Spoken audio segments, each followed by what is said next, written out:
Hey!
Hare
dance, chant dance.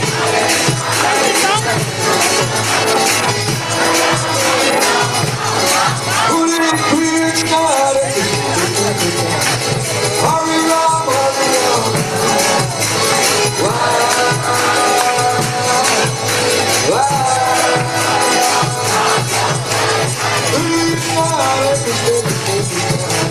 Hurry up, hurry up. Guys, you are.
Sundama Dama Ge, Sisira Samsundar Ge, Shri Krishna Balaram Ge, Gaurita Ge, Giriraj Govardhan Lal Vatsivana Ge, Shamsundar Gurna Ge, oh, praise, praise, praise, praise, praise, praise, praise, praise, praise, praise,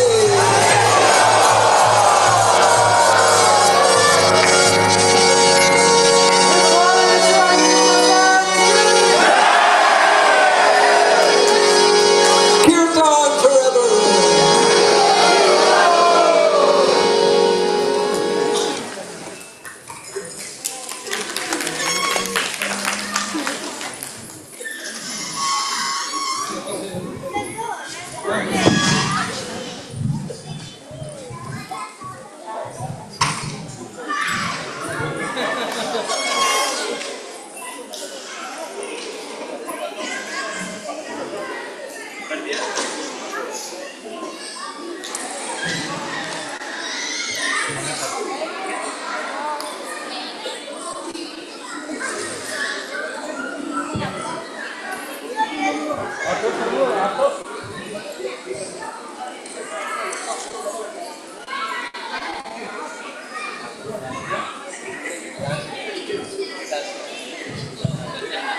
Hare Krishna, everyone.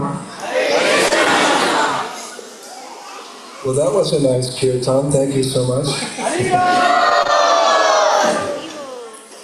One time I was with my friend Bhakti Dringa Govinda Swami Maharaj. We were visiting London, and I was asked to lead the Guru Puja. So we, me and Govinda Maharaj, he was playing Mridanga, and I was, singing and everything, and the kirtan went on for pretty long, like really long, like we were just doing. And the temple president, he came in, he whispered in my ear, he said, Maharaj, it's time for class, you have to stop the kirtan.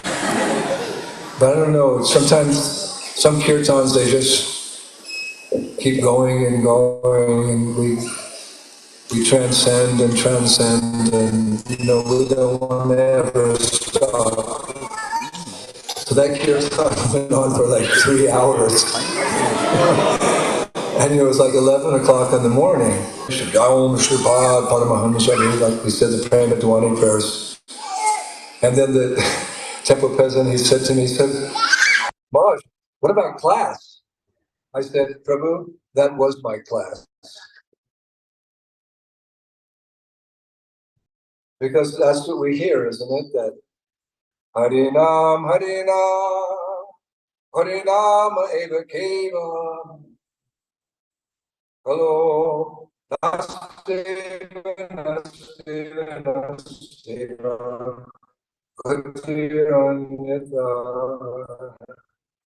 That in this vicious, the most simple and sublime means for becoming God realized, understanding who we are, who is God, Krishna, and what is our eternal relationship with Him, and how to revive that relationship.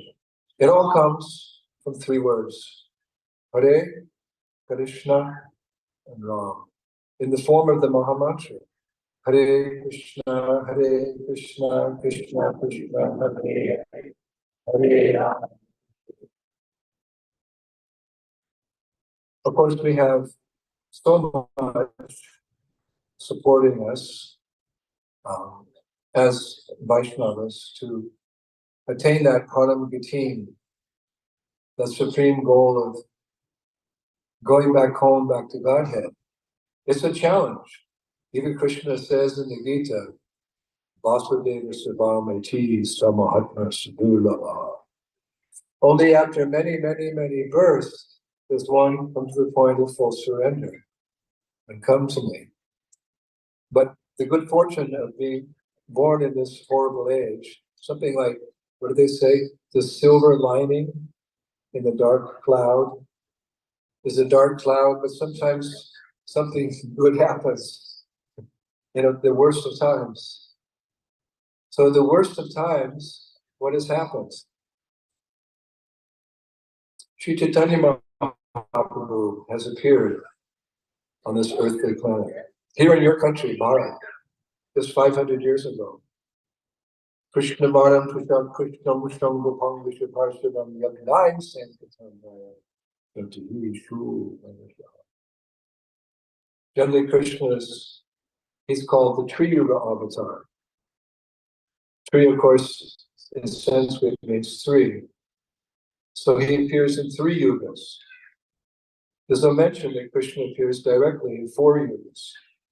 There's no need, because everyone's so fallen, they won't be able to take advantage of his kripa, his mercy. Kalo Sutta Sambhava. Varaha Purana says in the age of Kali, everyone is born Sudra, or less, Malecha, Yavana.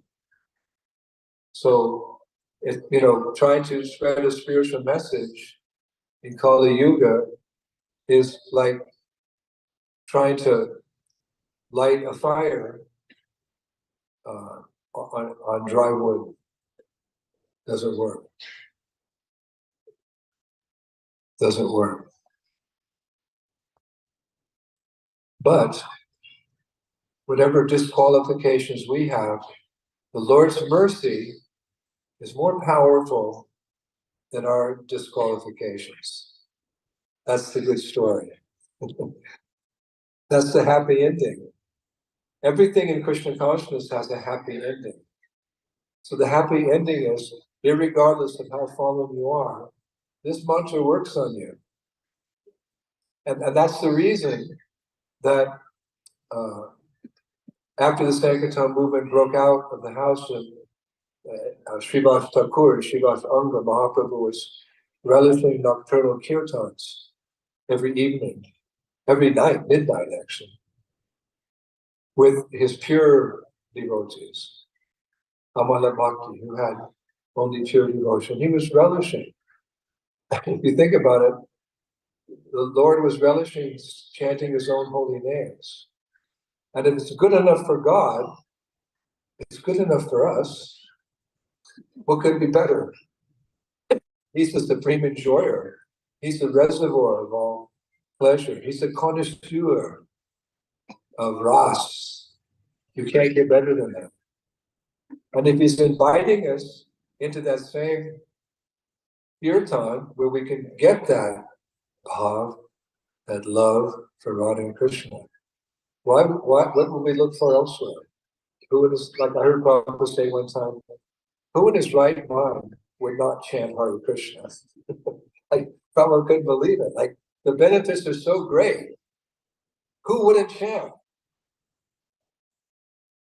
All the sinful reactions in the heart are destroyed ultimately to nothing.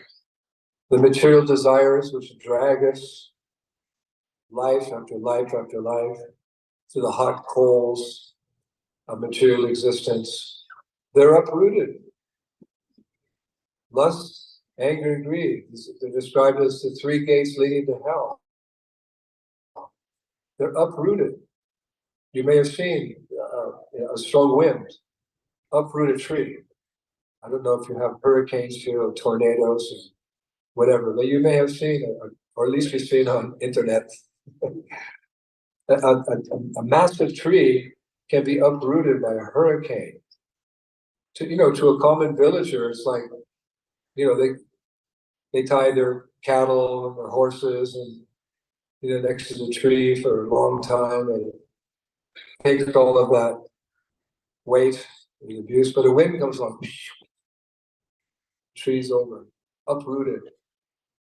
So how much more difficult is it to uproot those desires, material desires, which have kept us bound to material existence, birth after birth after birth.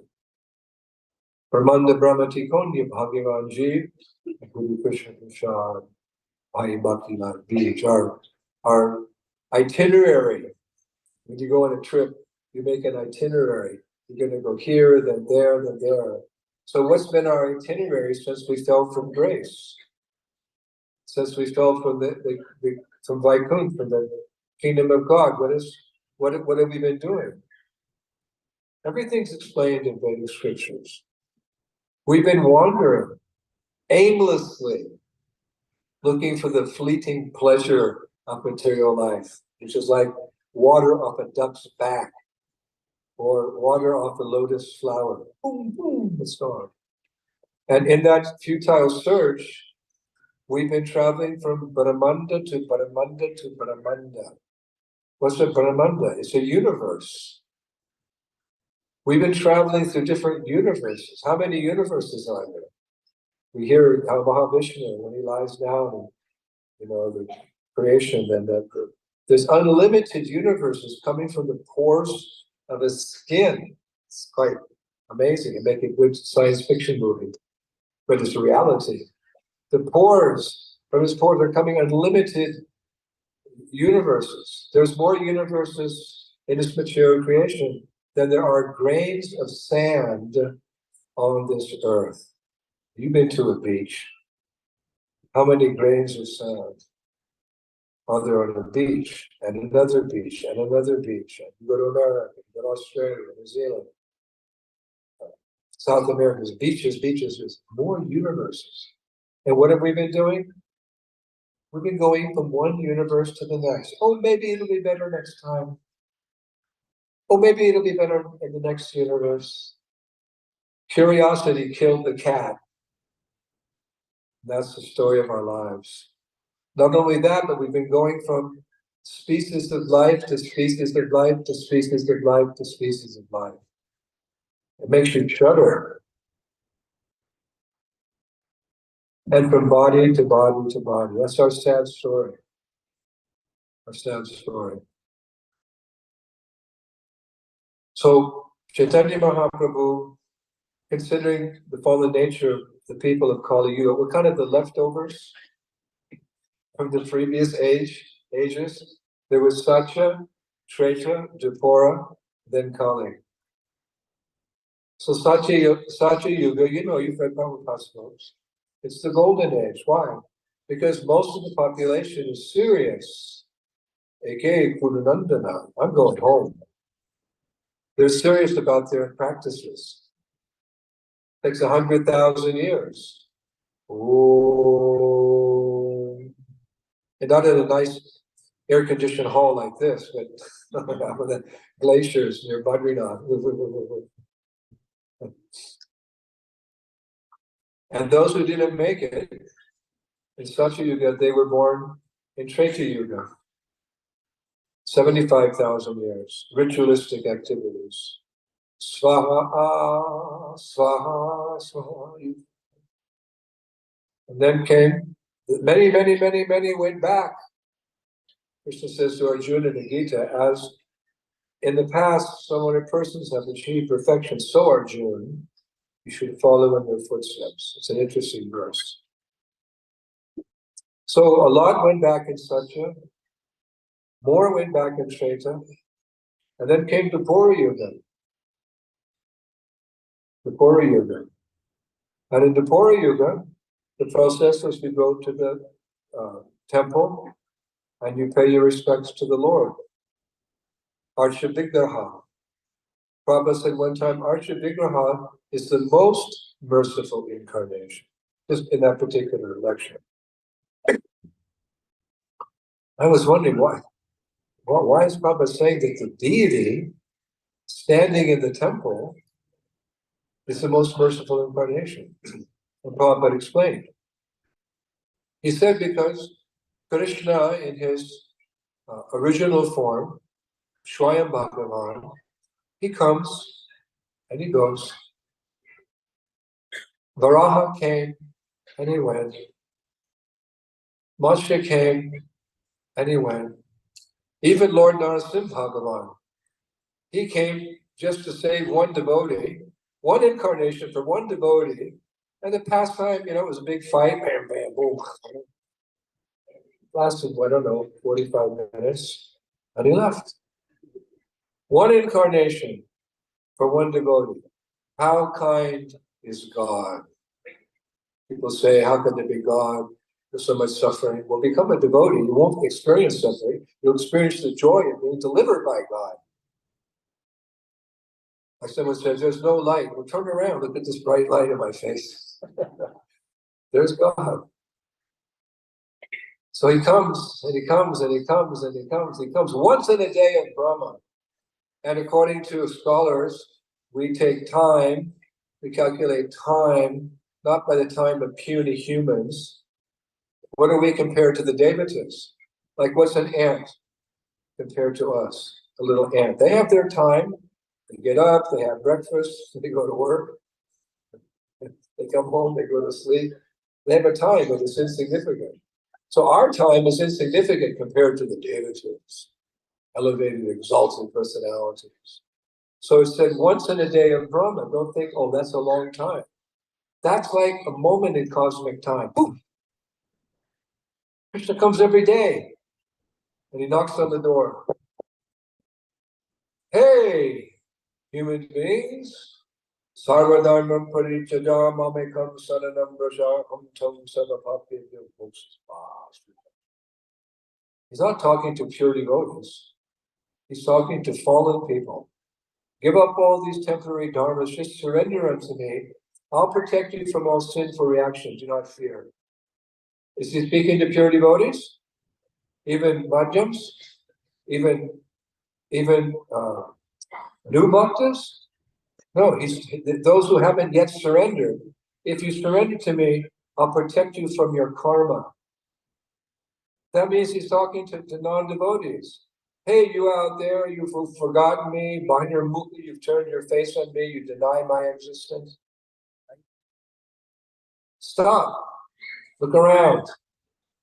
What's this world? Dugalaya Mashashnatam.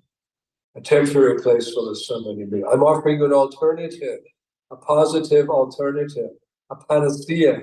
It's a strong word in English. It means a solution to everything. So come home. Surrender to me. I'll protect you from all sinful reactions. He's so kind, Krishna, every day. Open the door. No, I don't want to open the door. Open the door. No, I'm not interested in religion. I'm an atheist. Okay. Stick around for a few more million births. So he comes every day, goes, comes and he goes and he comes and he goes. The avatars of Bhagavan, Avatari, they're as numerous as the waves of the ocean.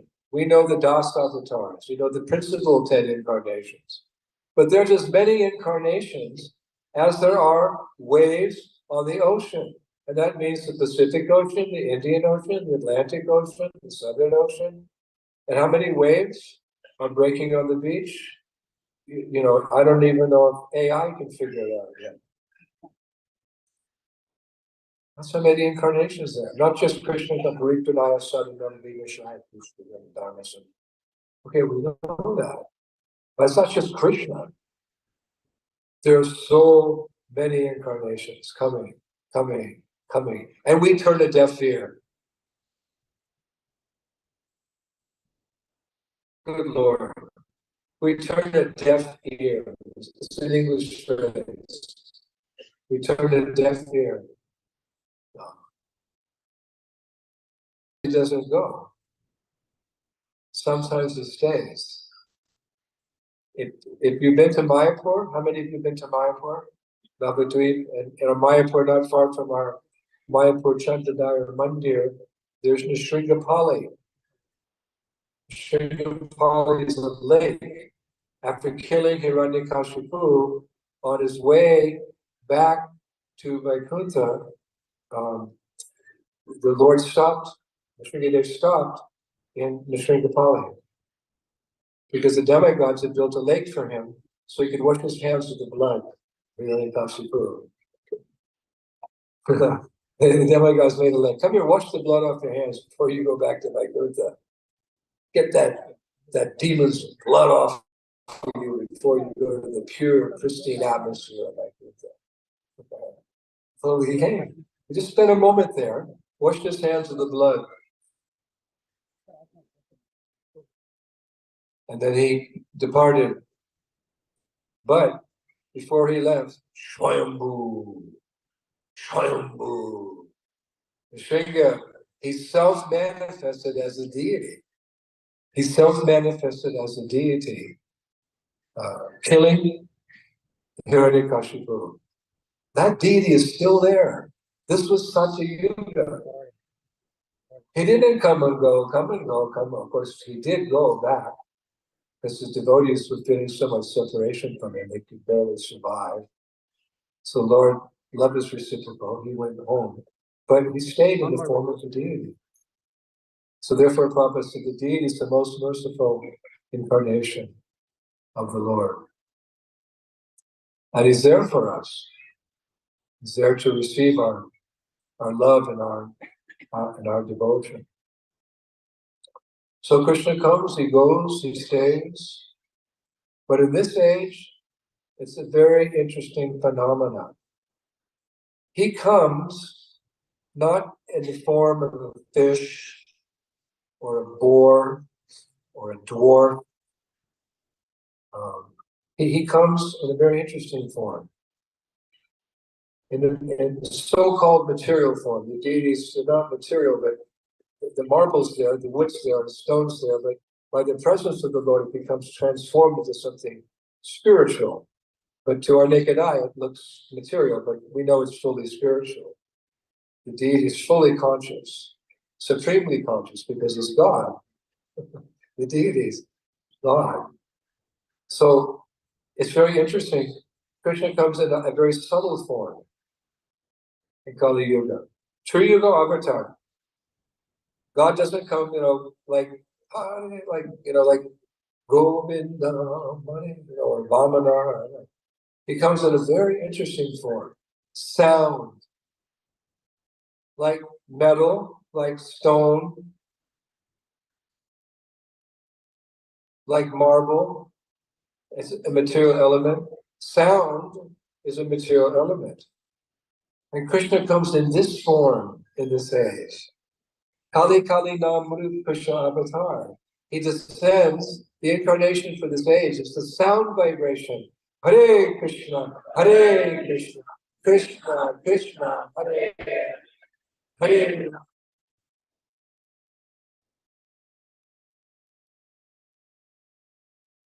He doesn't come as God, Turibanga Sundara, with his vamsi and his kesha, long hair, and his garland, Vaijayanti garland, 5 different flowers, down to his ankles. He doesn't come in this age. He's Triyuga Avatar. He doesn't come personally, because if he came personally, people would want to imitate him and become God. That's why he doesn't come as God. People are so fallen. They'll see how beautiful he is, they'll think, I want to be him. Mayavadi philosophy is very prominent in this age, that you are God. So he understanding how Mayavadi philosophy is so prominent in Kali Yuga, I'm not going to go directly, I'll come indirectly. In a few ways, I'll come in the form of my name. Hare Krishna, Hare Krishna, Krishna Krishna.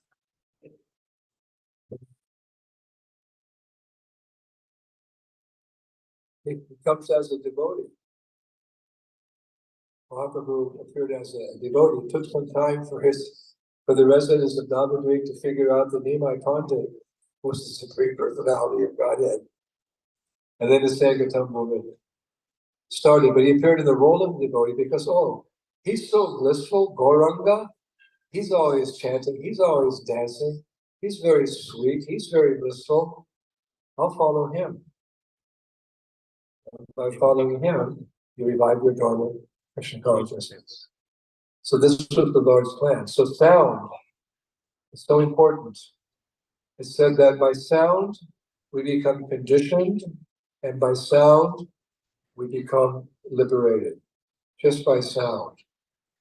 And I heard Prabhupada say that although Kali Yuga, everything is diminishing day by day by day in Kali Yuga, there's 2 things that never lose their potency. I said, what? I read in the Bhagavatam, the 12th canto, day by day, everything becomes deteriorated, and all good qualities become nil.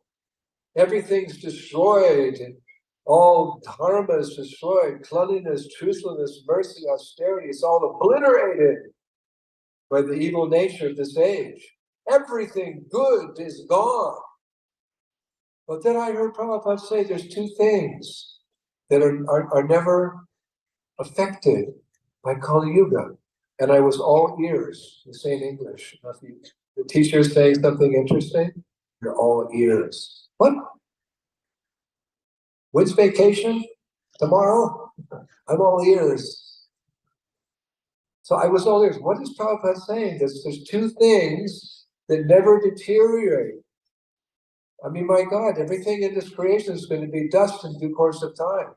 And all good qualities in Kali Yuga. Prabhupada told my godbrother, Vishnu John Maharaj, at the end of Kali Yuga, there'll be no oil, because people will, there's a certain amount of oil on the earth that can be shared by humanity over the ages for natural reasons, but people, due to greed, they'll exploit the oil on the earth, and they won't be able to run their tractors anymore to make food. So Vishnu John said, well, what will people eat? Prabhupada said, well, at the end of Kali Yuga, they'll eat each other. So it's a bad age. So what cannot be polluted by this age? Prabhupada said jewels. Any of you are jewelers? You know, you set the sapphire, the pearl, the ruby, and people wear them in rings to ward off the planetary influence. A good stone, not a stone that's blemished or whatever, a good stone in Kali Yuga never loses its potency. I was shocked. Out of everything, a ruby? It's like they say if there's an atomic war, the only living entities who will survive are cockroaches. The biologists say that. Somehow or other, by Mother Nature's arrangement, a cockroach can survive a nuclear fallout. What? They'll only be caught. Albert Einstein said World War IV will be fought with sticks and stones, because World War III will obliterate everything. It's only cockroaches. But here's something deeper. I'm going to go even deeper now. Jewels are not affected by Kali Yuga. And you know what else is not affected by Kali Yuga? Mantras.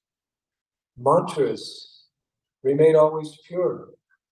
Because mantras, where do they come from? Where does this Maha Mantra come from? Gulok Prem God, Harinam Sankirtan Ki. Srimad Narottam, Das Thakur, the great saint. He tells us where this mantra, it's not a folk song, somebody's made up in Bengal. It's not a happy tune that is here today and gone tomorrow. What is the source of this mantra? It comes from Goloka. That means a lot. That says something. Like when you first meet somebody, maybe you're a businessman, you travel around the world, and, you meet people at some conference somewhere. What's the first thing you ask that person? What you're sitting there? Yeah, wow, you came to the conference. Where are you from? Isn't it? You meet somebody, even here in India, you'll say, yeah, you're from Karnataka, you're from UP, Bengal. Where are you from? Because by hearing where they're from, we get an idea what they're like. No prejudice here, just, trying to figure out who I'm sitting next to on the bus, or, or meet somebody. Where are you from? What's your name? Where are you from? Isn't it? Because je suis français, je vis la France. He says, I'm from France. You get an idea. He's from Germany. That's good, mein Herr. He's from Italy. He's from China. Ni hao. You meet, and then you get a little idea just because of history and culture, internet. You get to know, oh wow, that's cool. I've always wanted to go to, Germany. Or tell me. So the origin of something says a lot about what that is. So Golok Prem Dan Harinam Sankirtan, this chanting of Hare Krishna, it comes from the topmost planet in the spiritual world. Oh my God, OMG. It comes from that says a lot. You don't have to speculate. Speculation is one of the four regular principles. Don't speculate. No mental speculations. No gambling. Wow, it comes from there must be something special. Yeah, it is pretty special. It comes from the spiritual world. People are so interested in going into outer space and discovering something, right? We're spending billions of dollars in the last century going to what's in outer space. I can tell you right now, Abhrama Bhuvanaloka Punar Arbitra Arjuna Momo Peta Kontya Punar Janmana Vidyate. Krishna is the creator of this world. If you start a business, you know the business better than anybody. So Krishna created it, he maintains it, he'll annihilate it. He knows this material world, and what does he say? From the topmost planet in the material world down to the lowest, all are places in misery where repeated birth and death take place. Prabhu's, that includes Bangalore. You've got some nice subway or metro and nice buildings are coming up. Don't be in the illusion. It's part of that verse. It's not the name, but in fame. That's the material world. So what are you going to find? It's the same. You see the same thing everywhere you go: birth, disease, old age, and death. From the topmost planet down to the lowest, all their places in misery. So if you want to do some, space exploration, if you really want to find something nice, go beyond the Viraja River. What's the Viraja River? The Viraja River is the river that divides the material world with the spiritual world. You have to cross, just like in my country, to get from Mexico, where people are poor and they want to come to America, to immigrate. It's not easy, but if you can swim across the Rio Grande River, hey, and the border patrol doesn't catch you. Everything's free in America. Everything's free in America. Everything's free in America. It's one song from a famous play called West Side Story. People have this conception America is, is a beautiful. It's also part of the material world. But to get there, you have to cross over the river. It's dangerous. So to get from the material world to the spirit, you have to cross the Viraja River. It's not easy. It's not easy at all. But through the process of chanting Hare Krishna, Hare Krishna, Krishna, Hare Hare Ram, Hare Ram, everything's possible. In the old booklet, which we used to distribute in 1970 in America, it was one of the first books we had for book distribution. It was called Easy Journey to Other Planets. Because in those days, the Sputnik was just starting in Russia and America, they had their, it was race to the moon type of thing. Hadn't happened yet. But there was this exploration. So Prabhupada was, so intelligent. He wrote a book. Hey, you want to go to the moon? You're fascinated by Mars? Maybe you want to go to the sun? one time Prabhupada told us, he said the yogis, they know how to go to the sun. I was like, Really? Like, how do they do it? And I didn't think Prabhupada would say, but he said the technique, he said they know how to go to the sun. He said, you want to know how? Yeah. He said they enter into a ray of sunshine by their cities. They enter into a ray of sunshine. They go to the sun, they satisfy their curiosity, they come back through the ray of sunshine. And then Prabhupada paused, because sometimes, things would come out that it was just like these special moments, when these golden moments with Prabhupada, something would come out like really special. He said, yes, it's true. I tried it and it worked. Just saying, the pure devotee, as we know, has all 8 mystic powers, but he doesn't demonstrate them because he's showing us something higher, bhakti or devotion. Mystic powers are like child's play with the universe, play around with mystic cities. So, and doesn't want us to follow him for his mystic powers like Sly Baba. I said Sly, not Sai. Anyway, because he wants us to follow him for his teachings about bhakti, according to Bhagavad.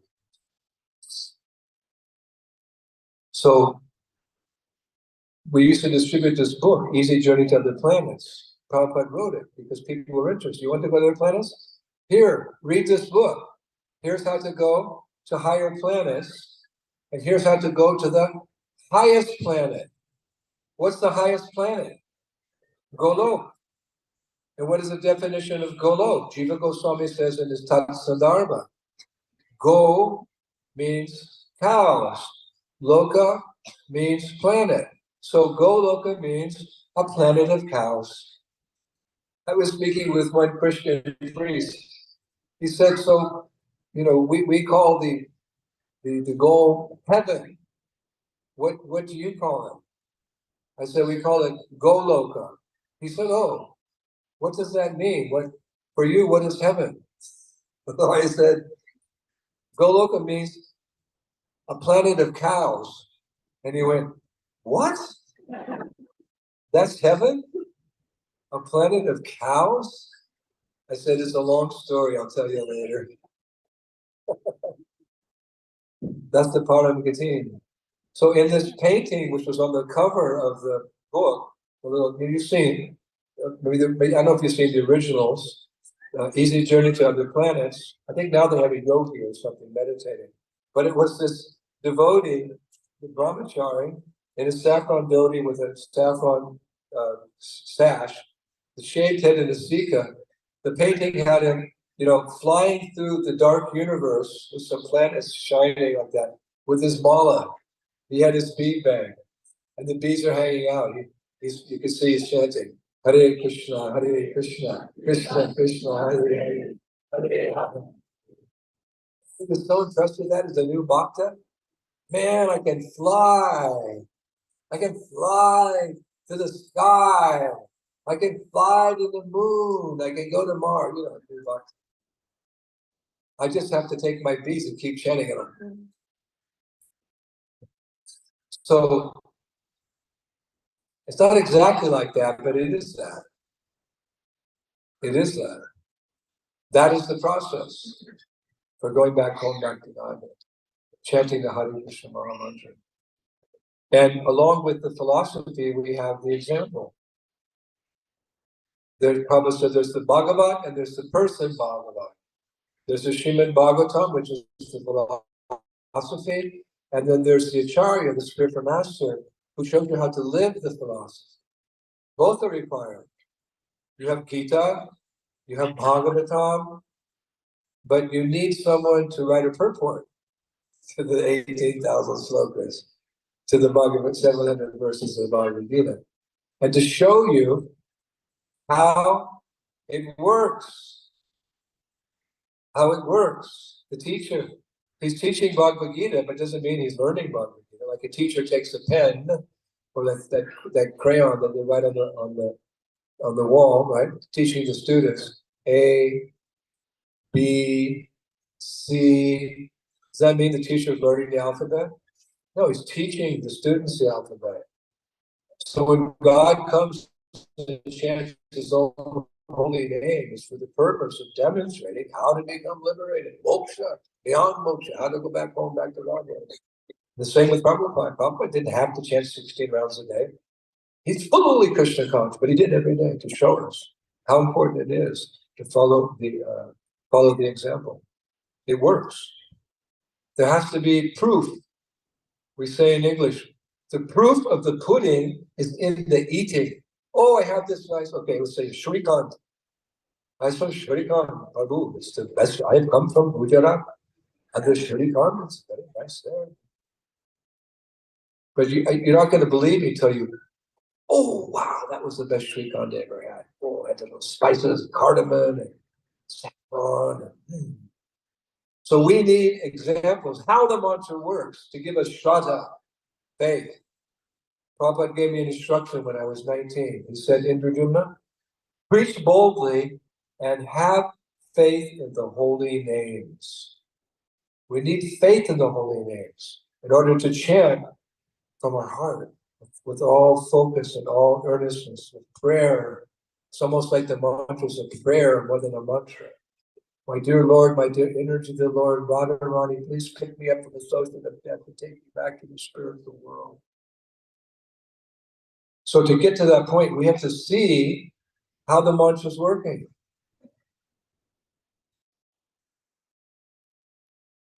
When I was in school, we had this, I remember fourth grade, to get over our shyness and to learn how to speak publicly. In fourth grade, they were training us like this in my school. We had to bring something from home and then get in front of the class and show it and then tell them about it. So the teacher's mantra was, don't tell me, show me. Meaning, don't just talk about it, but show me how it works. I brought a tractor, a toy tractor. But a really nice tractor. She said, okay, don't just tell me, show me how it works. And then the kids will be impressed. Don't show me, tell me. Don't tell me, show me. Either way it works. So here we are. This mantra, this is the panacea for all problems in the material world. Okay, like, can you prove it? Can you prove it? Can you prove it, all of you? Can you prove that this mantra is the panacea for all problems? Can you prove it that this mantra changes your life? Can you prove? Are you an example? Yes. Does it work?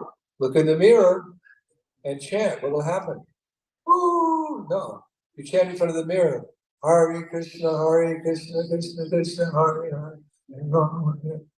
Did you see anyone like, oh, I hate chanting? No, chanting always works. It rises you above the three modes, Shuddha Shakti, the three modes of material nature.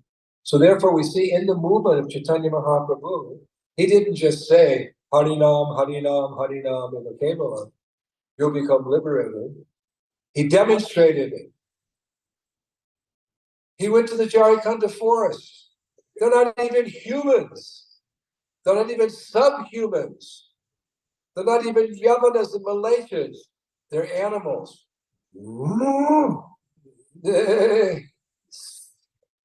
Chip, chip, chip, chip.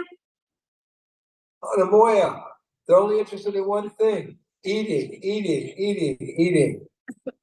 That's all animals think about. Eating, sleeping, mating, and fighting. We do the same thing, but in a polished way. So we're like polished animals. Human life begins when you begin to question who you are, who is God, and what is your relationship with Him. That's your birthday. You may be 50 years old, but if you came to the temple last week, you started inquiring, you took some japa beads, according to the Shastras, you're 7 days old. Human life begins when we start our spiritual question. An animal can't even think like that. It's all day long, food, food, food, food, mate, mate, fight, fight. So there's no question of an animal being delivered. But there's two instances that prove that this mantra goes deep into the heart of even the dumbest animal and can awaken prema. Because Mahaprabhu asked Thakur Haridas, the Namacharya, the lead chanter of the holy names. It was a kind of interesting conversation. It's like the master's asking the student to clarify something. So Mahaprabhu says, Haridas, this chanting of Hare Krishna can deliver humanity. But then he said, but Haridas, what about all the immovable living entities? How will they be delivered? What? God is so kind, he wants to deliver like trees and plants and bushes, flower bushes? What? Usually he just comes and delivers the brahmanas and the kshatriyas in such a Traita Dvapara. Now he's talking about immovable living entities. Haridas just smiled. He says, yes, Lord, they can also be delivered. They can't even think about anything but eating, but they can also be delivered by how? By the loud chanting of the Hare Krishna Maha Mantra. Hare Krishna, Hare Krishna, Krishna Krishna, Hare Hare, Hare Ram, Hare. So we accept that as absolute truth. Whatever a pure devotee says is as good as Shastra. Guru Shastra Sadhana. Whatever a pure devotee says, we take it. It may not be there in the scripture, but it's as good as scripture. Because he sees it all, tattvadarshi. He can see it all, what's happening materially, spiritually. So Haridas said, if you chant very loudly, then even a bug can be delivered. I told the story last week. We were on traveling Sankirtan in France, and we were having lunch in a field, me and the brahmacharis. And we were taking over, boing, boing. This big grasshopper landing on my knee. Grasshopper. You know grasshoppers? Like that. Like a praying mantis and a grasshopper. And he just sat there watching me eat. It was kind of weird. Like, go away. He didn't go away.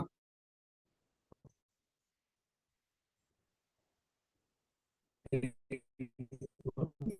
like this, looking at me, eating my soul.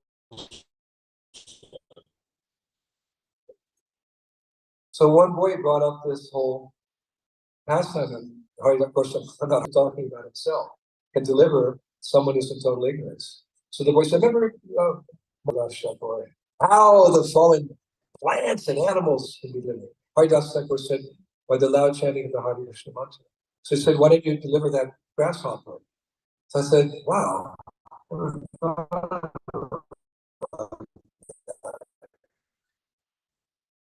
Put down my samosa. You know, sometimes like they'll sit on your finger. You ever that experience? Or like a grasshopper. You know, in America where I lived in the forest, so we had lots of these bugs, and sometimes you just go like that, and they sit on your finger. So I took the grasshopper and I went, Hare Krishna, Hare Krishna, Krishna Krishna, Hare Hare, Hare Rama, Hare Rama, Rama Rama, Hare Hare. And all the brahmacharis started cracking up. He said, you gave that mantra in great interest to deliver that grasshopper, and because you did that in the mode of great compassion to deliver him from the repetition of birth and death, you're his guru. You just initiated a grasshopper. So I went, okay, so your name is Garuda Das, now go away. And every year the brahmacharis would come in, how's your disciple doing, Garuda? As yet, I've never given that name. You know, I have several thousand of time. I never gave that name to anybody because I'm afraid that Garuda will become angry. So it's kind of humorous, but there's some truth in that. Because Haridas is a Namacharya, who knows better than him? That's how. So if a plant, if a flowering bush, if a tree, according to Haridas Thakur, can be delivered by hearing the Maha Mantra, what about us, Prabhus? We have a golden opportunity. You're born in Bharat.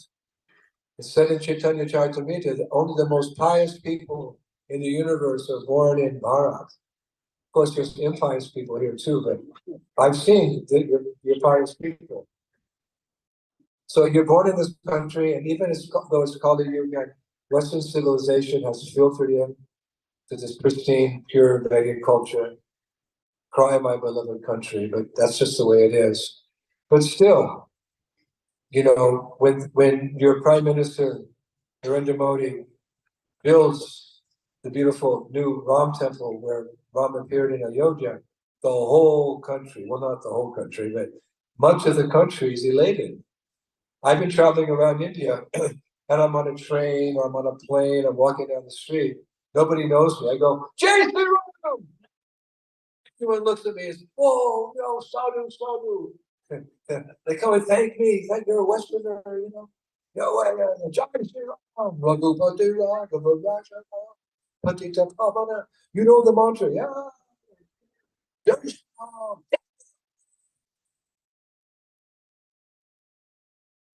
So you know these things. There's so many temples, like Shiva temples. And Garuda's there in front of every temple. There's deities, Lakshmi Narayana, Sitaram Lakshmi, Radha Krishna, even Durga Ma, she's expansion of Yoga Maya from the spiritual world. Everywhere. You have to try not to be Krishna conscious in this country. Because there's so many ways to remember Krishna. So you have a golden opportunity. You have to make it home. There's no excuse for you not going back to Godhead in this one lifetime. There's no excuse. It takes some discipline. The word disciple comes from the word discipline. You have to do some discipline. We get a little detached from everything, from our own suffering, and we feel the joy of chanting Hare Krishna, taking prasadam, and serving the devotees, and serving the deities. You have this golden opportunity. And if trees and bushes, what about the animals in the Jharikanda forest? That's not a fairy tale. That's not mythology. That's not a made-up story. One time one of my godsisters said to Prabhupada, Srila Prabhupada, like, is it really true that God's a little boy? Or he never ages beyond 16? And he has long, dark, curly hair, lips red like bimba fruit, a nose like a sesame seed. He's Turibanga. He wrestles with his friends in the sands of Raman Reddy and in the moonlight, the full moonlight in the month of autumn. He dances with his gopis. Is it really true, Prabhupada, that he's blue? So Prabhupada just kind of closed his eyes and he said, my dear disciple, do you think I would cheat you? And she froze because she has so much faith in Prabhupada, so much love for Prabhupada. Do you think I would cheat you? With his friends, he dances with the gopis. Thank you so much. So when we hear that Chaitanya Mahaprabhu, on his way to Vrindavan, he went to Bihar, and there's the Jharkhand forest there. It's like jungle. And you know the pastime, Balabhadra Bhattacharya was with him. He was his servant. And then as they came into the jungle, jungle means wild animals. And there were tigers. And the tigers were looking, yum, yum, yum. This would be real prashadam. Yum, yum, yum. Krishna, Krishna Krishna, Hare Rama, Hare Rama, Rama Rama. And the tigers, they had a change of heart. Their heart changed, just like we want to have a change of heart by taking up spiritual path. If you go to a mosque, a church, a synagogue, a temple, you go to the house of God, you're supposed to come out a changed person, not the same person. Like you go to a hospital, you're sick, you want to come out a different person. So by chanting this mantra, there was no temple, no synagogue, no mosque, no church, just the holy name of Krishna. And the tigers had a change of heart. They stood up, and in our vocabulary, in our language, they started singing Hare Krishna, Hare Krishna, Hare Rama. Hostility between the deer and the tigers. But the deers and the tigers started dancing together. And they started kissing. Actually, it's a very romantic pastime, real rasic pastime. To be careful about rasic, right? We're on our way there. So, but here are some very rasic love story. We're kissing, and then the snakes came, and they started dancing with the mongoose, their natural enemy, and the birds came, and all the animals came, and they started chanting in a tumultuous roar. Then they broke down in tears of love of God. Oh, Govinda, feeling your separation, I'm considering a moment to be like 12 years or more. Tears are flowing from my eyes like torrents of rain. Oh, Krishna, I'm feeling all vacant in the world in your absence.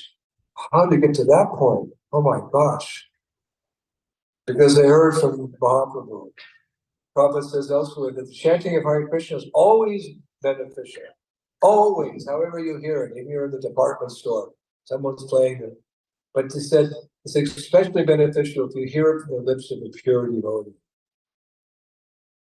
Therefore, we should listen to Prabhupada bhajans. Nowadays, there's so many popular kirtaniers, and we thank the Lord for them. But who chants better than Prabhupada? So in our homes, Vandeham, Sri Guru, Sri Yuta, Padakamalam, Sri Guru, Vaishnavam, Shah. Prabhupada chanting. We should hear from his lips, even though it's recorded, it doesn't lose its power. In Kali Yuga, jewels and the holy name don't lose their power. They don't become diminished. You hear Prabhupada chanting now as good as when he was here presently in front of you. It's so powerful. So they heard from the lips of Chaitanya Mahaprabhu. Balabhadra Bhattacharya is like, what is going on here? And you know what? The proof of the pudding is in the eating. I just needed to become 100% convinced. I went to Bihar, and I went with my group into the Jharikanda jungle. It's not easy. And we went to the place. There's an actual place where that kirtan took place. And because the kirtan was what it was, a lila, a Gauranga lila, a pastime of the Lord, because it was such a transcendentally powerful event, the ground, the rock, melted in ecstasy, having Chaitanya, hearing Mahaprabhu's kirtan. What is that? It melted in ecstasy. Therefore, you go there, you can see the footprints of Mahaprabhu. You can see the footprints of Bhadra Bhattacharya, a little back. You can see the footprints of the elephants, big holes like that. And the deer's footprints right next to them. And you can see the snakes going like this, right? With their heads are a little bit up. So you just see them, the heads are up chanting. But you see very clearly, anyone that is very clearly, the snakes were going in this liquid nectar, liquid melted love of God. And the little chipmunks and the mongooses and even little butterflies, everyone's footprint is there. And it extends, it goes on and on for kilometers, miles, it goes on and on. It didn't just happen in one place. We saw it with our own eyes. We went there and we grabbed the rock which has the footprints of Mahaprabhu and clamped it to our head like that. Oh. Sri Krishna Chaitanya Prabhu Nityananda Shri Advaita Gadadhar Vasudeva. When I pulled it back, there was a little piece of rock in my head. His footprint. So I put it in here. The feet of the actual footprint of mine. There's so many things in here. You wouldn't believe what's in here. And one of the things is in here. And then we follow. We follow the footprints, right? Elephants walking, deer dancing, snakes slithering. In our mind, we could just envision this. That, that was the mother of all kirtans. And then we got a little further. The park ranger said, "You can't go any further." I said, "Why?" He said, "Because there's tigers, and you're not Mahaprabhu, so we're going back." Hare Krishna. So this happens, we said in cosmic time, Mahaprabhu comes every day, or Krishna comes every day. So, every day, but just 500 years ago. It's like you just missed him, It's like, who was that? That was Mahaprabhu, you just missed him. Oh.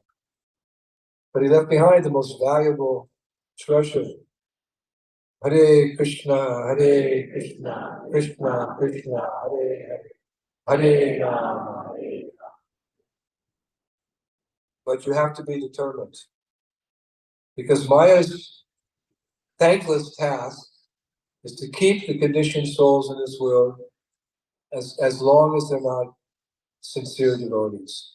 Because just like the kirtans of Srivas Sangam, only pure devotees could come. Even if one had the slightest material desire, it would infringe on the purity of the kirtan. So Mahaprabhu wouldn't let anyone who wasn't a pure devotee. So if you have the smallest material desire, you can't go back to the kingdom of God. You can't go back to Goloka, because that selfish interest will pollute the atmosphere. So Maya Devi, her job is to test you. Do you really want to go back to Godhead? You're dancing in the kirtan, you're offering your prasad and you're chanting around, but in your heart of hearts, is that actually your goal? Because it takes time to become fully Atma-Nivedana. It takes time. So she sometimes produces little attractions for us, revealed by devotee. Something, will come to your mind and you'll stop chanting.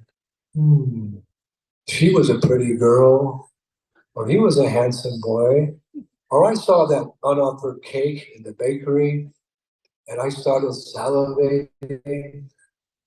Or what if I became a Kaur-pati, everybody worship me?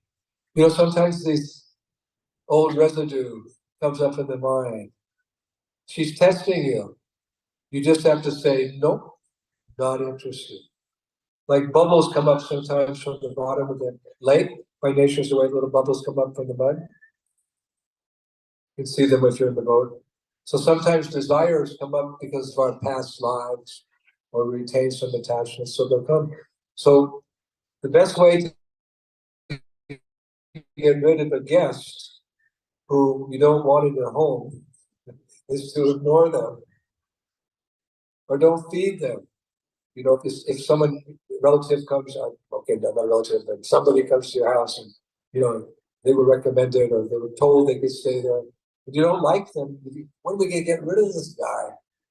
Well, when it's time for breakfast, just say, we don't have breakfast in this family. What? Okay, I'll wait for lunch.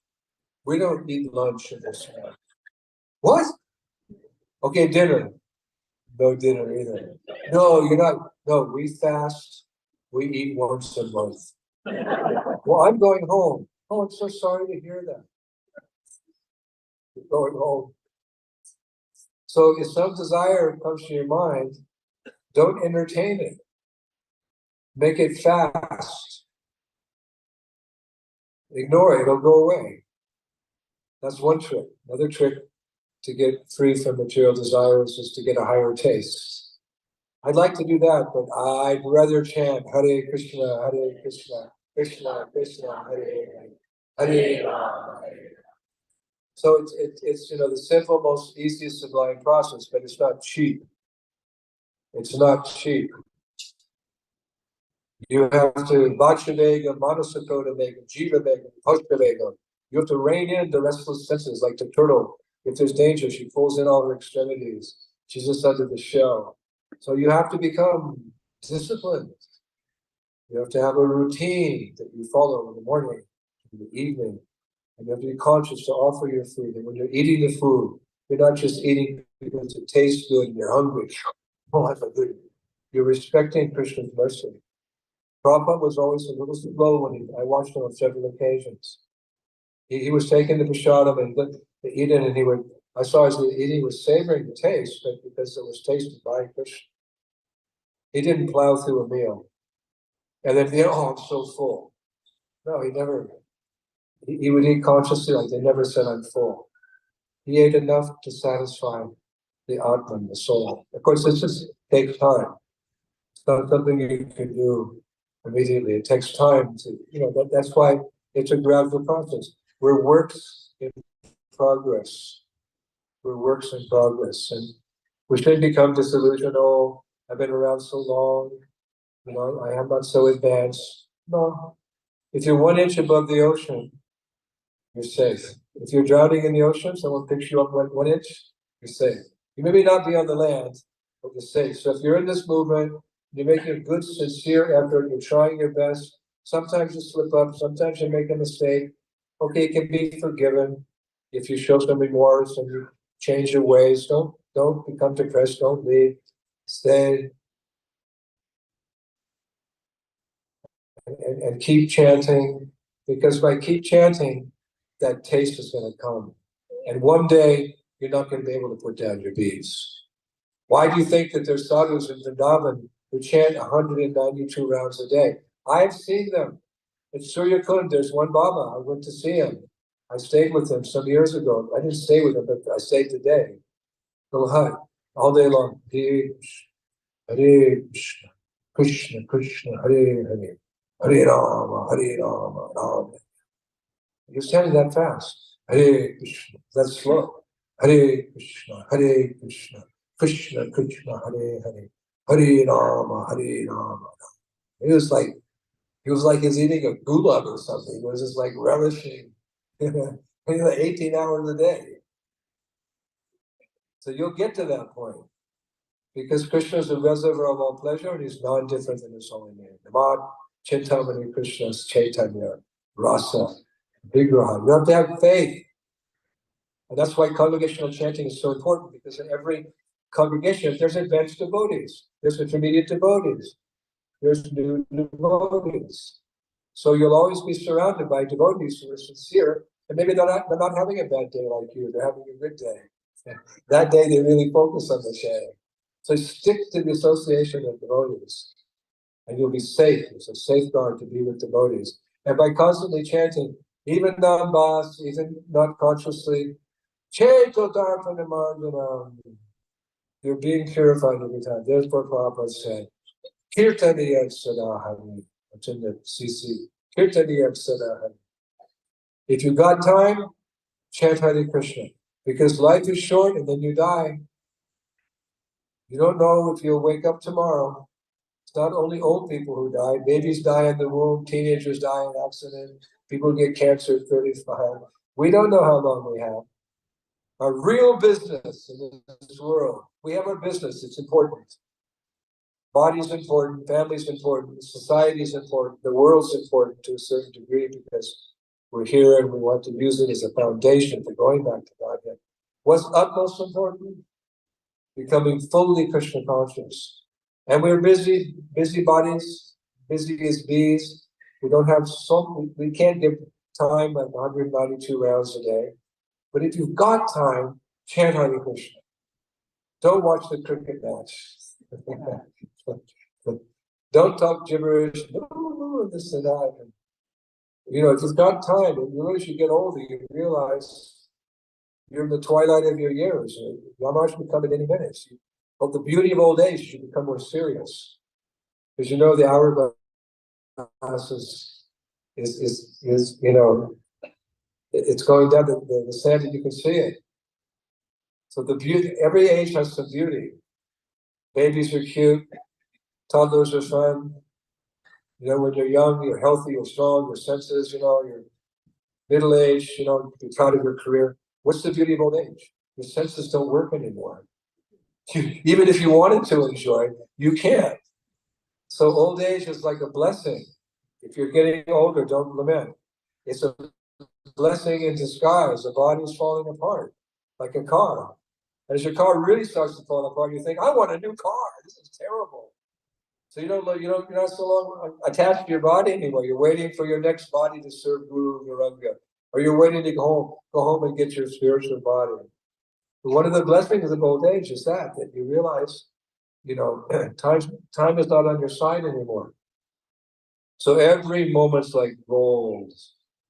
And the kind of bad habits you may have had in middle age and youth, they just slip away with the realization, I better become serious about chanting Hare Krishna, Krishna Krishna, Hare Hare Rama. But if you can get that realization with your sweet 16, God bless you. If you can have some realization of the temporary nature of this world, Prabhupada said, faith means to put your trust in something sublime. So don't put your trust in material life. Go through material life, get a good education, get a career, have a family, grow old, have your grandchildren. But the goal of life is much higher than that because the animals are also doing that. They're also attached to their young when they pass away. They cry. I've seen a deer, a baby deer die, and the mother cried for weeks in the forest. So tolerate the inconsistencies of this world. Go through life responsible, but know that your ultimate responsibility is to go home. And I always give, how many times have my disciples heard the example of the sailor on the ocean? The sailor, 18th century, he's sailing on the sea in his, the big boats with the sails, and he's famous as a good sailor. He's a good sailor because he knows how to fix the sail when it gets ripped by the wind. He knows how to fix the mast when it breaks. He knows how to polish the brass. He knows how to scrub the deck and varnish the wood. He's a good sailor on the sea. But that sailor never thinks for a minute that he's a creature of the ocean. He's good at what he does.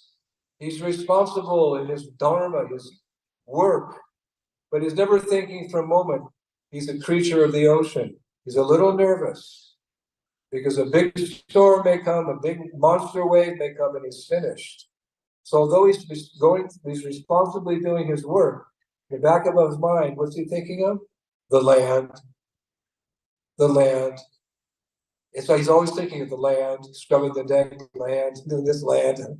And then he knows he's safe. That's his home. So there's that, classical story that, the clouds clear and he sees the island. Land home! So we should be like the sailor. We should be responsible in all our different duties, taking care of this body, taking care of my wife and my children, working, taking a break on the weekend, going to the temple, paying my taxes, Jai Hind, and be considerate about the environment. We want to clean it up. We don't want to leave it bad for our children. That's not that's not the ultimate goal of life. We're strangers in a strange land. We're Atmas in transit. We don't belong here. We belong back in the spiritual world. So in the back of our mind, what we're going to think, Goloka Vrindavan ki jai ho, Goloka Vrindavan ki jai ho, Goloka Vrindavan ki jai ho. That's how we're thinking. We wake up in the morning, the first thing we don't think is about a cup of tea or, the exam I have today in school. No, the first thing we think about is our spiritual master. We wake up, bow down on the mattress. Namo Vishnu Padaya, Krishna Vishaya Bhutale, Shivate Jayapataka Swami Bhakti Shri Swami, Bhakti Maharaj Swami, Bhakti Beethoven. We think of that person who's taking our hand and taking us out of this whirlpool of material existence. Oh my Lord, I'm drowning in this fathomless whirlpool of material existence. Oh, you who give shelter to those who don't have shelter, please, just this one time, won't you extend your hand to save me? Rupa Goswami and Padyavanam. That's how we should wake up. Not like my dad used to sing a song when we wake up. Oh, what a beautiful morning. Oh, what a beautiful day. Everything's coming up roses. Everything's going my way. My father used to sing that song. No, it's not like that. It's Dukalaya Mashasana. Wake up. I'm going to chant better than I chanted yesterday. I'm going to really focus on learning that new shloka today. When I offer the deities artik, I'm going to offer it from my heart out of great gratitude. And when I see a Vaishnava, I'm going to immediately pay my obeisances. And I'm going to go to work, but in the lunchtime, I'm going to read 4 verses from Srimad Bhagavatam. And I'm going to take that prasad that my wife prepared and eat it consciously, that this is Krishna's mercy. And on the way home, I'm going to finish my rounds. See, like this, we're constantly thinking, land ho, land ho. Don't forget the goal. Keep the goal in mind. And for that, we need a congregation of devotees to remind us, because our minds are flickering here and there, but if we always come together, our greatest strength is in numbers. The devotees, if you come together like this regularly, and you have katha like this, and you chant Hare Krishna, and you take prasadam, like the tigers, like the deer, like the butterflies,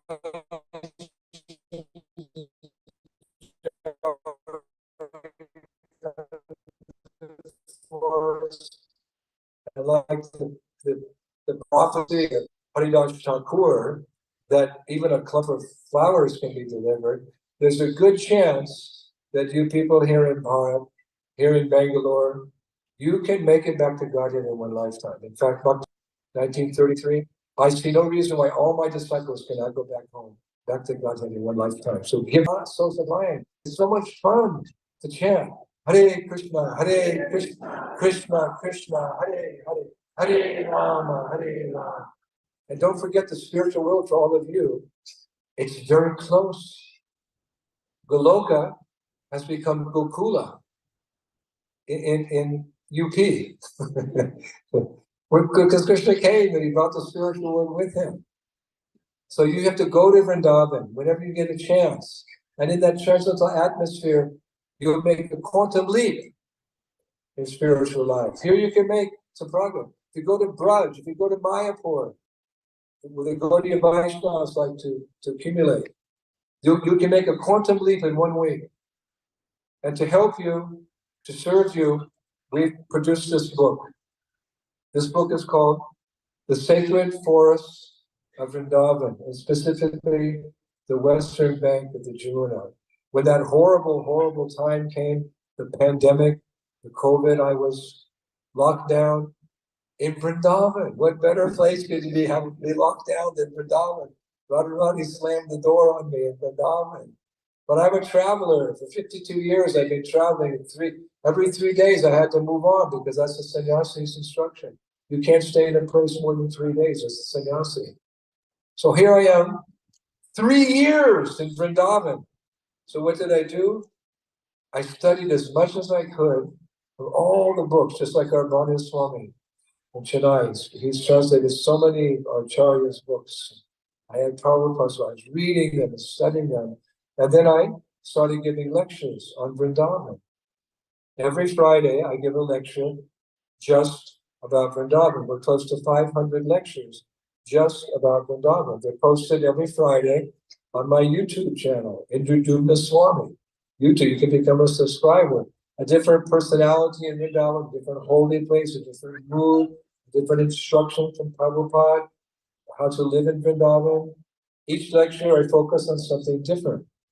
And those first lectures that I gave, 3 or 4 years ago, my disciples transcribed them. Those lectures I gave about the pastimes on the western bank of Jamuna, they transcribed them and they put it in a book. It's like the ultimate parikrama book.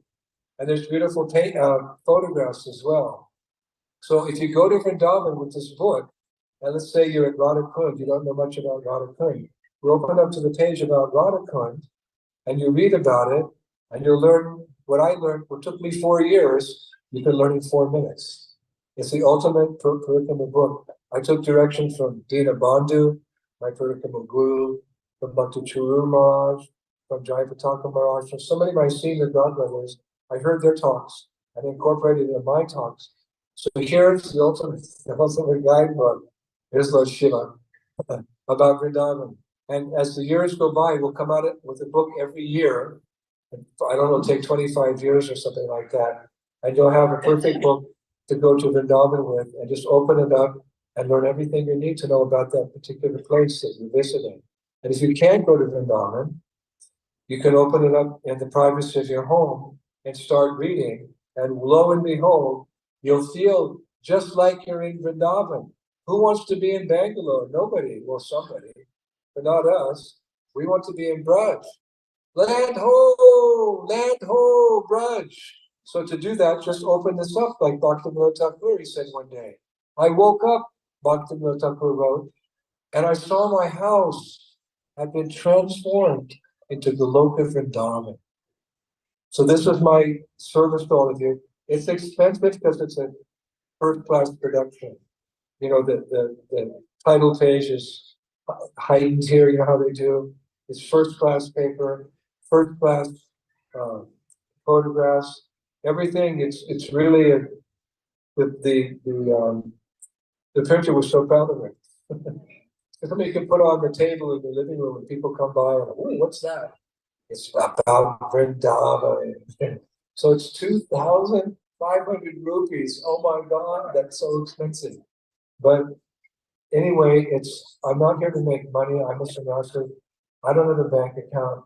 I don't have a rupee to my name. I don't have a checkbook. I don't have a job.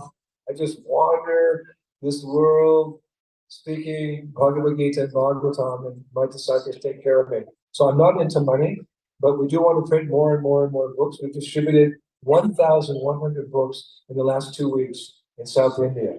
And we saved a few for Bangalore because I love Bangalore. And please invite me back again next year, please. Okay? So one of my secretaries, Rasika Sirmani, she's going to tell you a little bit more how to do it. You see, when you open it up, there's a little sticker thing here.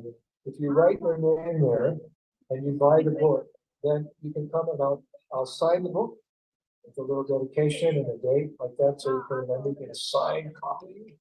And but she's going to go into more detail how we're going to go about this. But before we conclude and we start selling the books, I want to thank you.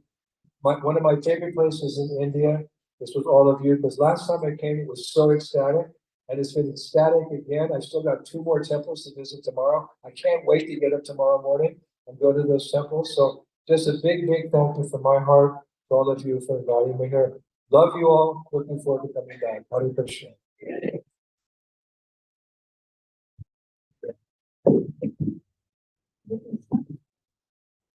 We are sitting at the table over here. We will be selling the books here. You can come here and purchase the book. You can either pay through Google Pay or cash. And once you collect the book, you can form a line over there and come up to Maharaj to get his signature.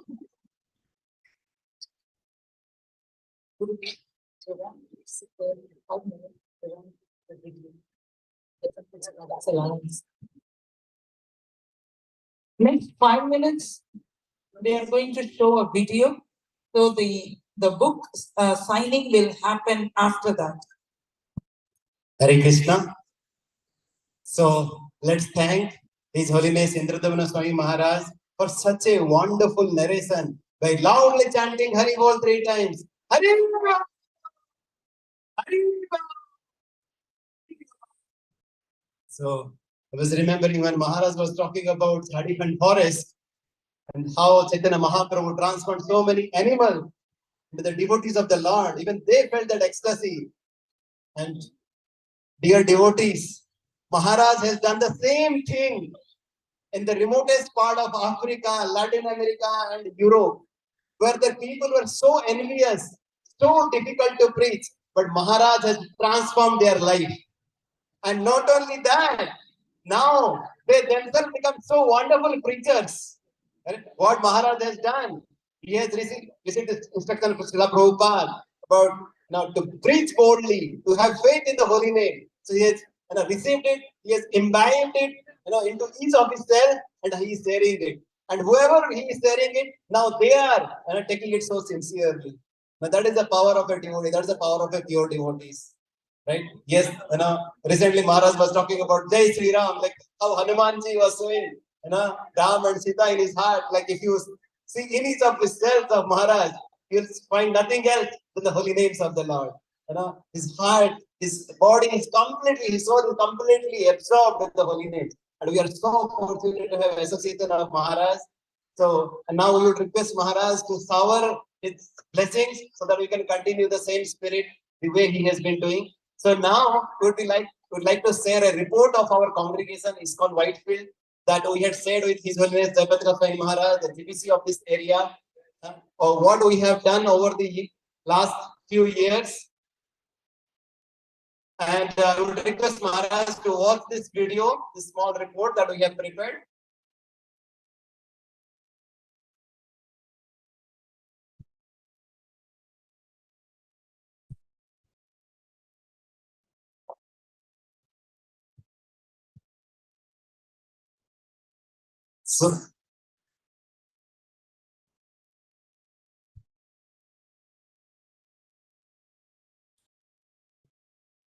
So, like we seek the blessings of Maharaj so that we can continue to preach. And also, Maharaj was talking about the most merciful incarnation as a holy name and also as a deity.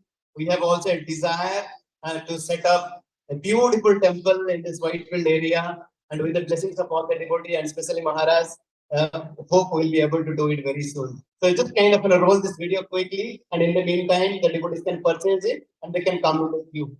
Yes, they can purchase it and they can come in the queue. Yes, please roll the video, please. Yes, please roll the video. Hare Krishna, Krishna Krishna, Hare Hare, Hare Ram, Hare Ram. Spiritually nourishes all ages, including the kids, from the age of 4 onwards. Kids programs organized every week across all the centers. ISKCON Whitefield is the first few centers all over India which has got officially trained Child Protection Team (CPT). ISKCON Whitefield's unique preaching strategy consists of Janmashtami contract collection, followed by Gita course, and then the Bhakti Vrikshas. This year, ISKCON Whitefield had organized 13 Janmashtamis visited by more than 75,000 general public. To organize these massive Janmashtamis, a total of 1 crore rupees was spent.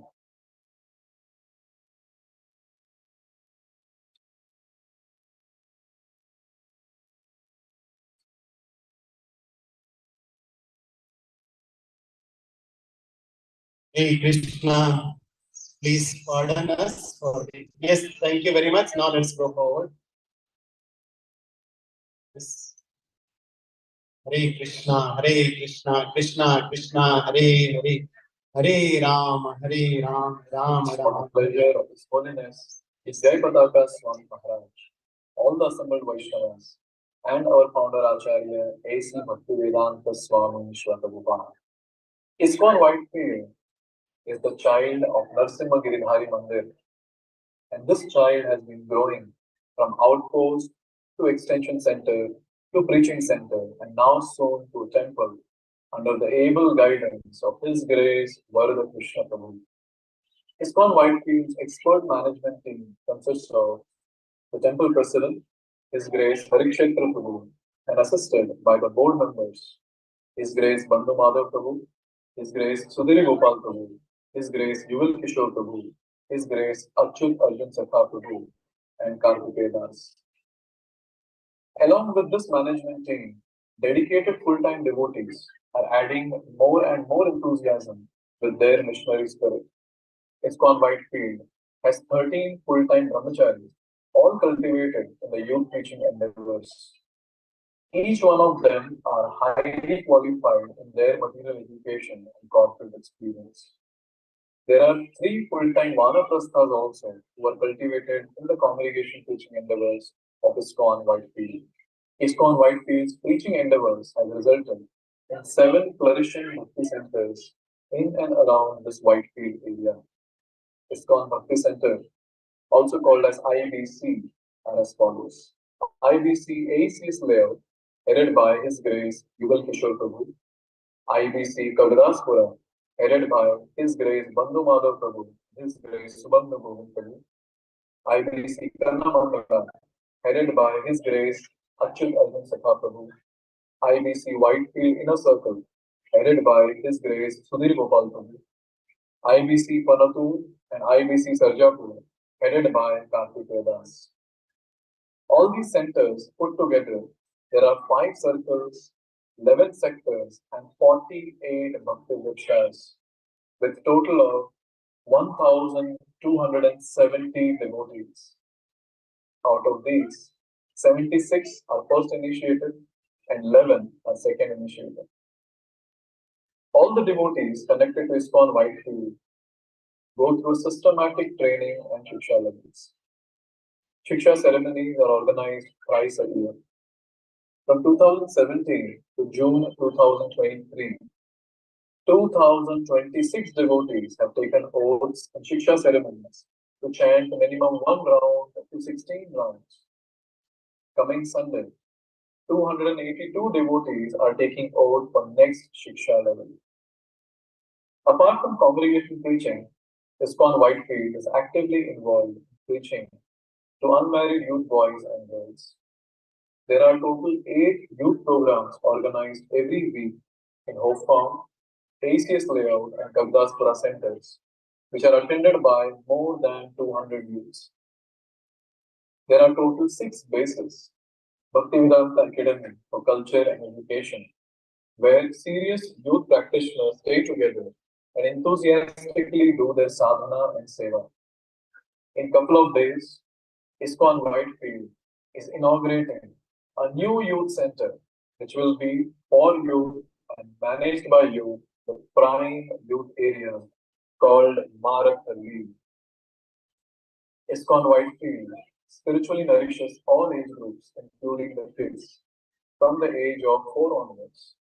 There are 7 kids programs organized every week across all the centers. ISKCON Whitefield is the first few centers all over India which has got officially trained Child Protection Team, CPT. ISKCON Whitefield's unique preaching strategy consists of Janmashtami contact collection, followed by Gita course, and then the Bhakti Vrikshas. This year, ISKCON Whitefield had organized 13 Janmashtamis visited by more than 75,000 general public. To organize these massive Janmashtamis, a total of 1 crore rupees was spent. These Janmashtamis, more than 3,000 visitors registered for the systematic Gita course, a course which explains Bhagavad Gita in a scientific way with an aim of practically applying the principles of Gita in day-to-day life. Currently, there are 16 Gita courses running across all Bhakti centers with more than 1,000 participants. By next Janmashtami, at least 300 participants chanting 4 to 16 rounds are expected to actively join the congregation, which will result in 30 new Bhakti Vrikshas. Maharaj, in almost all your lectures, you have been stressing on the importance of study of Srila Prabhupada's books and doing courses like Bhakti Shastri and Bhakti Vaibhav.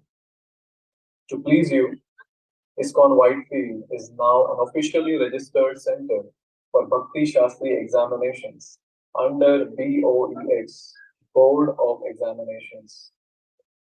55 devotees have completed Bhakti Shastri successfully, and 75 devotees are currently attending Bhakti Shastri course, and 26 devotees are attending Bhakti Vaibhav course organized in various Bhakti centers. Another very important nourishment program is ISKCON Whitefield's annual Dham Yatra to various dhams. The focus of these Dham Yatras are Shravanam. This year's ISKCON Whitefield's annual Dham Yatra was in Vrindavan Dham, where more than 320 devotees spent 1 full week in Vrindavan Dham doing nice Shravanam and charging their spiritual batteries. Book distribution is heart of ISKCON, and ISKCON Whitefield is keeping this alive by regular book distribution throughout the year.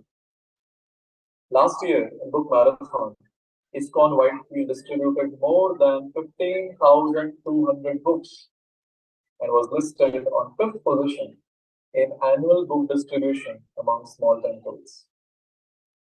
For the first time in the history of Whitefield area,